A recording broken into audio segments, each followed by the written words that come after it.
Olá, pessoal, tudo bem? Na nossa aula de hoje, nós vamos nós vamos falar um pouco sobre os répteis. Na aula anterior, nós falamos sobre os anfíbios, o advento dos anfíbios até o ambiente terrestre. E com os répteis, já é um avanço evolutivo maior, porque os répteis, de fato, conquistaram o ambiente terrestre através de várias estratégias adaptativas que eles desenvolveram ao longo de todo o seu desenvolvimento evolutivo, tá? Então, eles desenvolveram estratégias desde do tipo de ovo, da, do tipo de respiração, até as suas formas de evacuação e especialidades quanto ao seu tipo de pele, tá? Então, são uma das principais contribuições biológicas que permitiram com que os répteis conseguissem conquistar, de fato, o ambiente terrestre. E essas contribuições nós conseguimos verificar em cladogramas, no histórico filogenético dessas categorias. Tá? Então, os répteis fazem parte entre os lagartos, as serpentes, que nós estamos seguindo todo esse elo. Tá? Então, lagartos, serpentes, anfisbenídeos, esfenódon, tartarugas, que fazem parte desse grupo dos répteis, que são os que faz parte dos tem os diapsidas e anapsidas. E essa conformação do crânio é que vai nos dar essa característica de crânio diapsido, anapsido e sinapsídeo, que vai estar relacionada às órbitas presentes no crânio e às aberturas temporais, superior, lateral. E os répteis, eles desenvolveram essa conformação no seu crânio, que permitiu uma cinética de abertura e maiores possibilidades de alimentação. Então, essas características particulares é que detém esse grupo de organismos que nós chamamos esses indivíduos dos répteis, porque eles detêm todas essas particularidades, estão inseridos na classe reptília. São cerca de 7.000 espécies identificadas até o momento, distribuídas entre as ordens Testudines, Squamata, Sphenodontia e Crocodilia, que são os principais grupos que vamos estar falando na nossa aula de hoje. Dentre essas características que vai distinguir os répteis, essencialmente dos anfíbios, que são o grupo evolutivo anterior a eles, nós vamos citar o fato deles possuírem uma pele seca e revestida de escamas que oferece toda uma proteção contra dessecamento e agressões. Lembram-se que eu falei para vocês que os répteis, eles conseguiram conquistar de fato o ambiente terrestre? Então, era necessário ter toda uma estrutura para que eles conseguissem viver no ambiente terrestre. Dentre eles, a pele com proteção contra o dessecamento e também de agressões, pancadas, ou mesmo uma tentativa de captura de um predador, entre outros. O que os anfíbios não detêm. E essa estruturação nós conseguimos ver através desse tipo de pele, que são uma epiderme com escamas que vão ser diferenciadas de acordo com os grupos, mas de maneira geral nós vamos encontrar conformações diferentes dessas escamas, mas sempre obedecendo essa estruturação contra o dessecamento e prevenção de agressões. Nas tartarugas, que faz parte dos testodíneos ou quelônios, então vão haver placas ósseas, placas córneas nos crocodilianos e nas serpentes, esquamatas, escamas epidérmicas. Então, vão ter todos escamas que vão se diferenciar de acordo com a ordem. Essas características distintivas que também podemos citar se dá através da casca do ovo. Então, o ovo amniótico dos répteis, que vai conter nesse mesmo ovo alimento e membranas protetoras, que vai conseguir manter esse embrião ali dentro até o seu total desenvolvimento e no ambiente terrestre, tá? Então, esse ovo com essa casca mais rígida e que contém toda a estrutura necessária para a sobrevivência desse embrião ali, nesse ambiente, até o seu total desenvolvimento embrionário, sem necessitar de estar na água ou próximo de ambiente úmido. Então, aqui em detalhe a estrutura desse ovo, tá? Com a presença do córion, do alantoide, e o saco vitelíneo que vai conter esse alimento necessário para esse embrião até o seu total desenvolvimento embrionário, até que ele quebre a casca desse ovo e ele vá retomar a próxima etapa da sua vida e seguir o seu desenvolvimento. Aqui em detalhe, não é que todo o detalhe para o nascimento de um quelônio, de uma tartaruga, tá? Então, todo o processo de descoberta desse animal, lembrando que não a quebra do ovo não se dá de forma, quebrou, já sai correndo, não. Observem que, como tem várias imagens aí, o animal ele não quebra o ovo e sai imediatamente.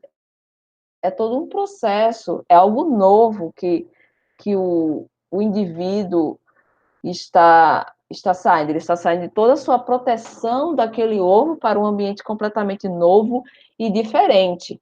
Então, dependendo da espécie, pode levar horas ou até alguns dias até a completa saída desse animal do ovo.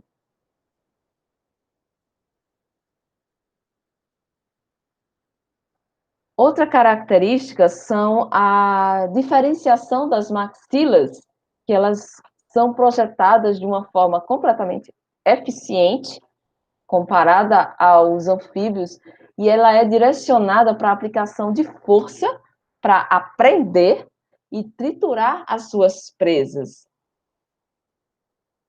Lembra-se que nos anfíbios a língua ela era projetada para a captura desse alimento, mas para o ambiente terrestre precisa de uma adaptação mais aperfeiçoada. E a maxila, com uma flexibilidade maior, era necessário essa conquista, perdão, para os répteis conseguirem sobreviver nesse ambiente terrestre. Então, observe esses quadrantes ósseos que essa mobilidade da maxila possibilita uma maior abertura da boca do animal para que ele possa aprender e triturar as suas presas.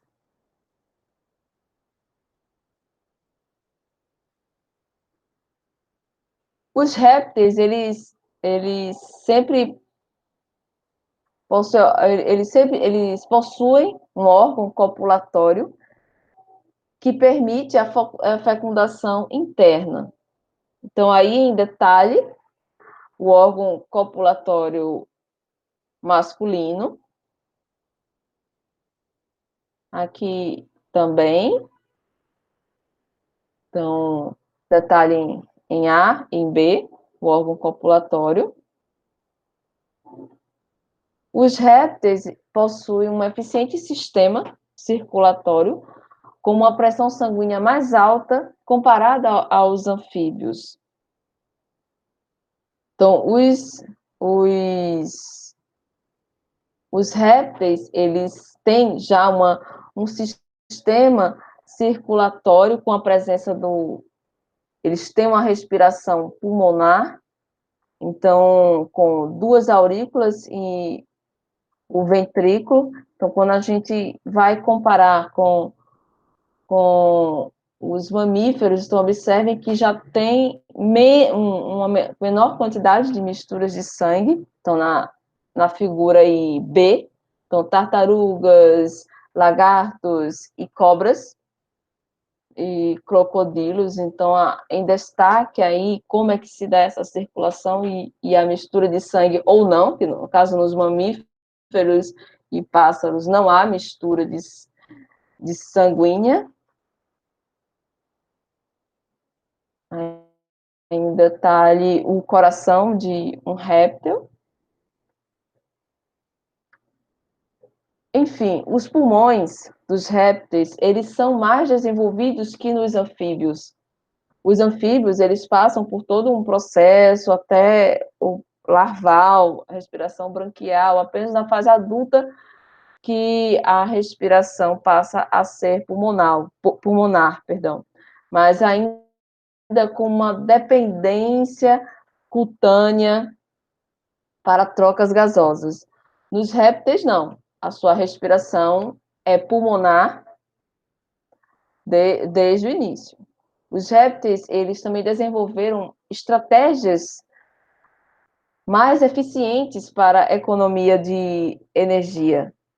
Então, eles, além de ter a respiração pulmonar, o ovo com com a casca no ovo, o tipo de urina, tipo de ácido úrico, que é uma urina bem concentrada e que permite que ele perca o menos possível de líquidos corpóreos.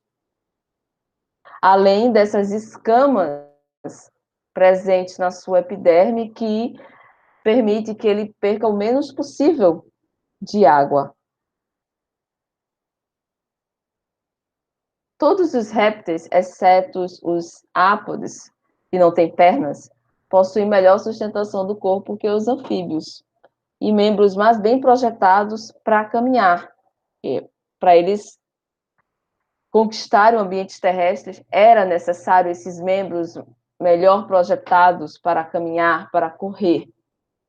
O sistema nervoso reptiliano também ele é mais complexo que os anfíbios. A visão ela precisa ser mais apurada, o olfato precisa ser mais apurado. E essas origens e adaptações que surgiram ao longo de toda a história evolutiva, elas foram avaliadas e descobertas através dos seus ancestrais, estudando-se toda a árvore filogenética de como é que se deu toda essa transformação, essas possibilidades adaptativas.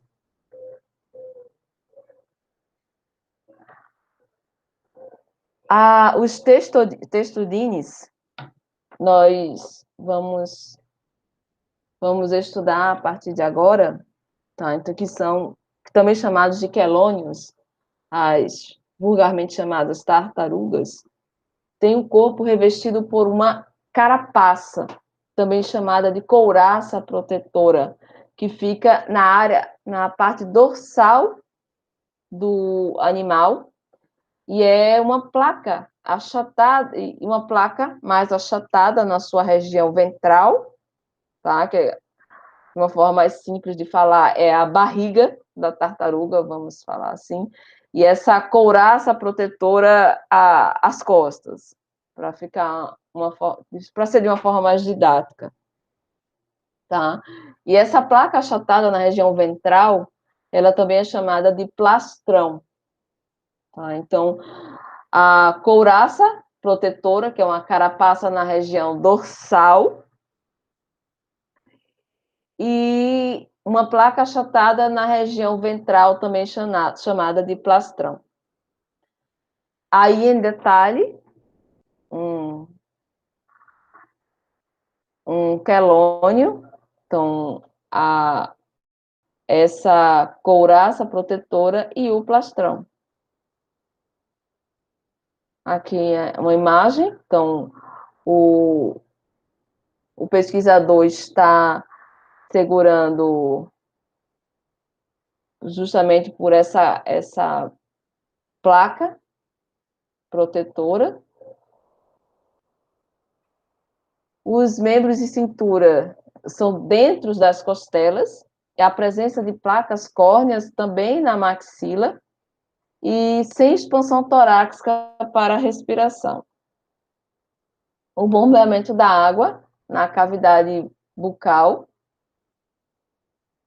O encéfalo das tartarugas, da ordem Testudine, equivale a apenas 1% do seu peso corpóreo, e ela tem uma percepção de som bastante reduzida.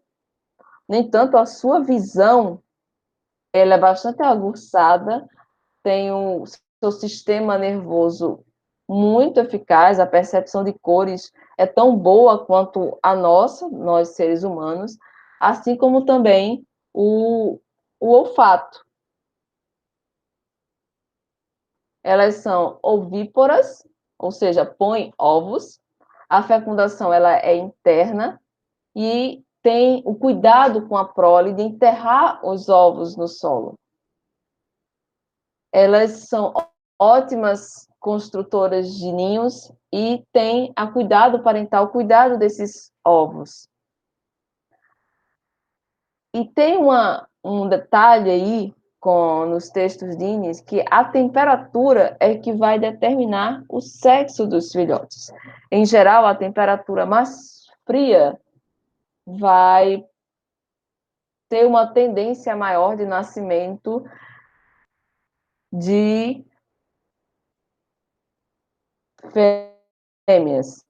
E a temperatura mais quente vai ser uma tendência maior de nascimento de machos. Que no caso, por exemplo, das tartarugas marinhas, o aquecimento global é muito ruim que nasçam mais machos, porque prejudica a espécie quanto à parte reprodutiva. É necessário que nasçam mais fêmeas do que machos para o ciclo reprodutivo da espécie ser mantido. Outra questão é o fototropismo positivo para os filhotes, que é o que nós conseguimos ver nessa imagem. O sol que nasce, a luz do sol é que atrai os filhotes até o seu destino certo, que no caso de uma tartaruga marinha, elas têm que nascer, sair dos ovos e já ir direto para o mar. E o que ajuda nesse direcionamento é o fototropismo, que é a luz do sol. Agora, nós vamos falar um pouco da ordem Squamata, que são das cobras, serpentes, lagartos e anfisbenas, que são animais diápsidos, que não têm, que a maioria deles não,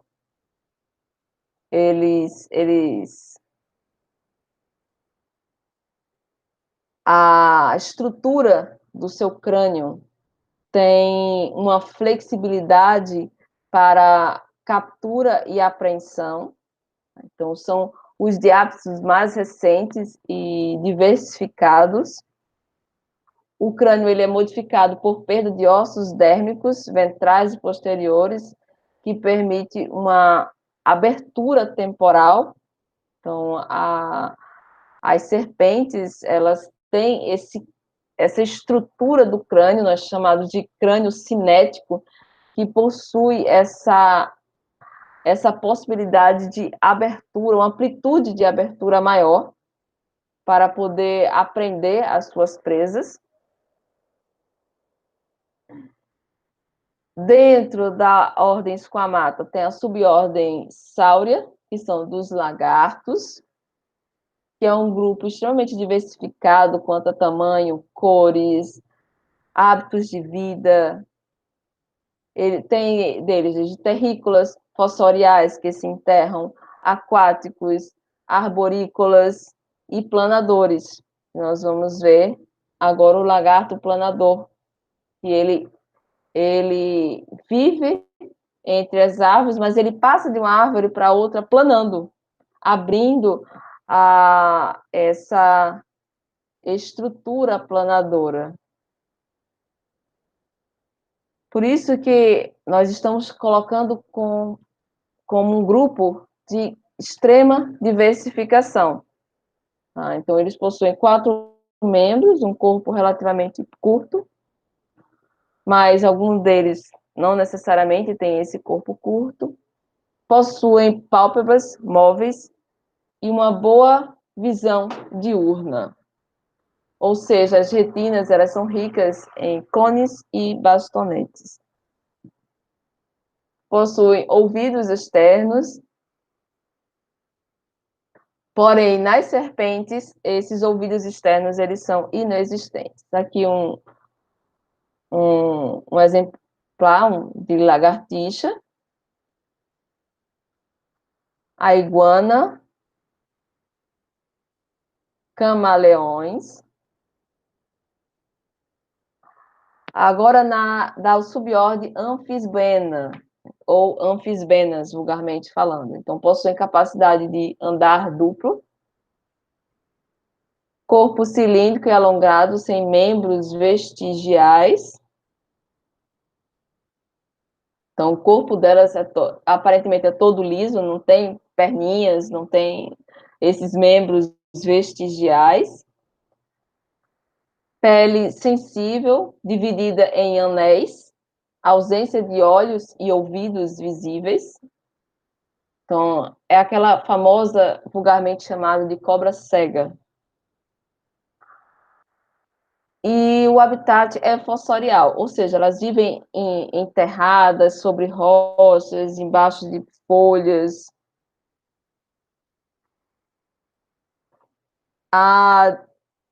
Possui uma distribuição na América do Sul e África tropical, e da subordem das serpentes.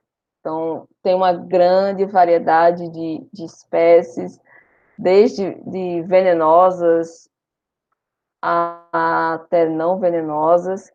Então, elas são desprovidas de membros, têm uma cintura pélvica e escapular, então vestigiais em alguns grupos, vértebras mais curtas e longas que ajudam na ondulação. Nós vamos ver mais à frente que cada espécie vai possuir um hábito tanto de vida como de deslocamento. O crânio é altamente cinético, o que vai auxiliar na alimentação, então, essa possibilidade de abertura e movimentação do crânio. A traqueia é projetada com os ramos da mandíbula. A córnea é protegida por uma fina escama transparente e baixa mobilidade do globo ocular. Não possuem ouvido externo ou tímpano. Orientação por quimiorrecepção, sinais químicos. Então, uma percepção de calor, uma diferença térmica é suficiente para as serpentes perceberem que ali tem uma possibilidade de presa. E aí um detalhe, o órgão de ejeção da inoculação do veneno. E nessa figura nos mostra as diferentes tipos de movimentação, né? Então, ondulação lateral, movimento em concertina, movimento retilinear.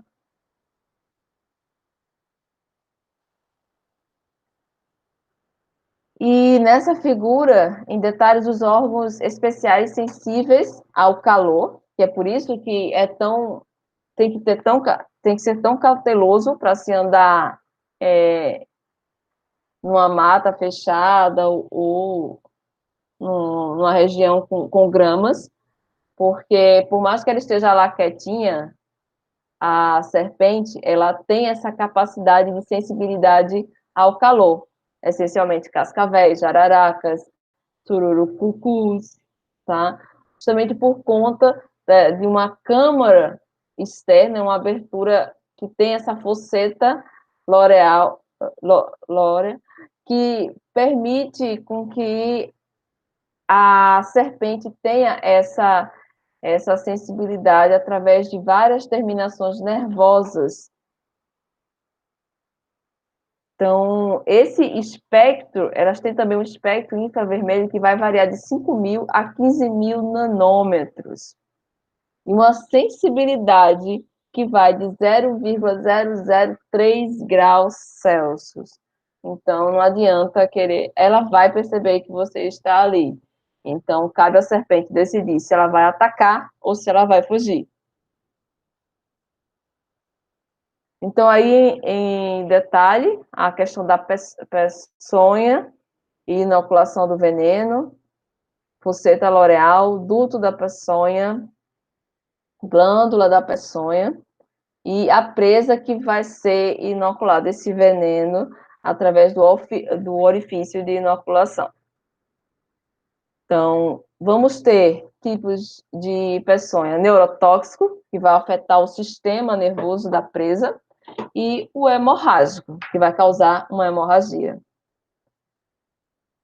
A esfenodonta, que é uma outra ordem das tuatara, representada pelo gênio Sphenodonta, ocorre em ilhas, essencialmente na Nova Zelândia, que vão variar de tamanho de 66 centímetros a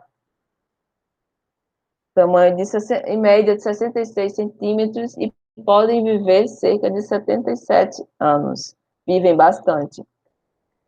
Compartilha características de indivíduos fossoriais do Mesozoico, da era Mesozoica, o olho do tipo pineal, completo, com córnea, cristalino e retina, e a sua taxa de evolução ela é lenta. E, por último, nós vamos falar dos crocodilos, quase não saiu, da ordem Crocodilia.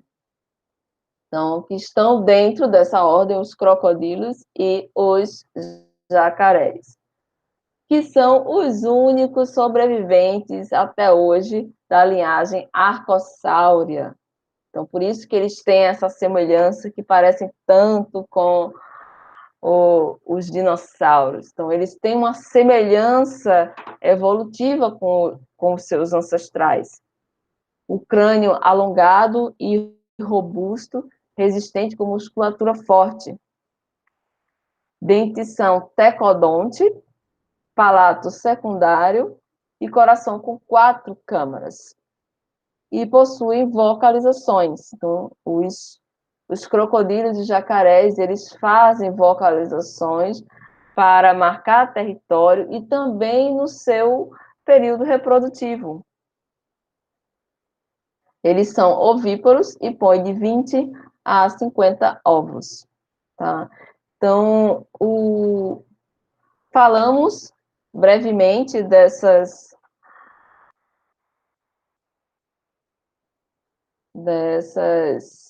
deixa eu interromper aqui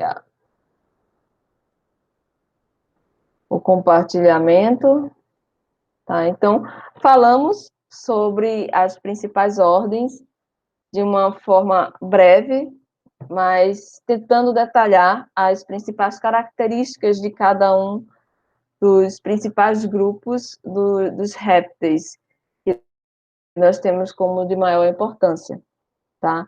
Então, vimos as diferenças, porque é, os répteis conquistaram de fato o ambiente terrestre por várias características adicionais, então as contribuições biológicas, desde a urina através de ácido úrico, o tipo de pele com escamas protetoras contra o dessecamento, a reestruturação do crânio que possibilitou uma maior mobilidade maxilar, consequentemente, uma melhor possibilidade de alimentação, de apreensão da presa. Os membros também possibilidades de exploração de vários outros ambientes habitats. Tá? Então, com isso, a gente consegue perceber todo esse processo evolutivo dos répteis e por que eles conquistaram, de fato, o ambiente terrestre. Restando agora, na nossa próxima aula, nós buscarmos entender a estruturação biológica dos mamíferos, que é a classe das aves e, sequencialmente, dos mamíferos, que nos trazem outras contribuições biológicas no meio ambiente que permitiram o seu sucesso e fazer parte dos nossos grupos animais aí até hoje, tá bom? Então, até a próxima aula. Então, espero que tenham entendido o conteúdo, fico à disposição para dúvidas, podem enviar os e-mails. Tchau, tchau.